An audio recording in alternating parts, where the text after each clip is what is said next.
всичките. Весело е, хубаво е и от всякъде се чува музика. Къде са ви ръчичките? Шоколади, шоколади, бони, бони, шарени джендери. Устата. Весело е, хубаво е и от всякъде се чува музика. Гледам ги на гиздени, мале много лъскави, борят се, все едно ще взимат Оскари. Чудно общество, евроокеанско, хайвер, шампанско и нищо християнско. Абе я кажете не на шега сега, кой ви прекара под тази дъга? Родител едно или номер две, да расте така детето, бре нормално ли е? Или може би аз съм старомоден и много ретро, демек, природен. Не съм хубав оп да ви кажа за себе си, просто харесвам жените без пениси. Like this, that and LGBT. It's like that, like this, like motherfucker. It's like this.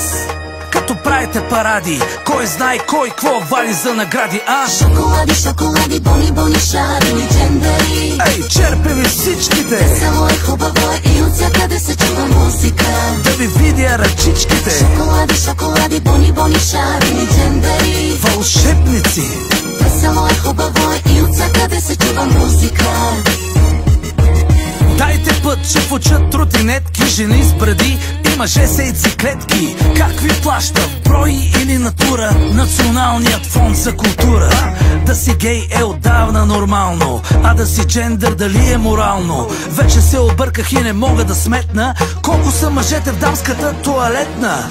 Нова мода или просто каприз, като сменете пола, поне носете и чеиз. Извинете, че съм правил дуети с Азис, а още не съм се превърнал в мис. Like this, that and LGBT. It's like that, like this, like motherfucker. It's like this. Да му се не види, искате повече права от инвалиди. Шоколади, шоколади, бони, бони, шарени джендери. Живота ли ви умота? Весело е, хубаво е и от всякъде се чува музика.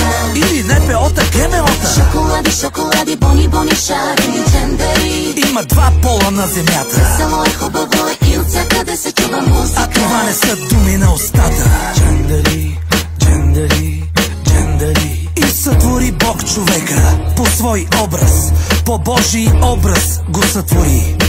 Мъж и жена ги сътвори и благослови ги Бог, като им рече: плодете се и множете се, пълнете земята и обладайте я. Ще си гадже? Да. Как се казва? Ивелин Михайлов от правителството, братле.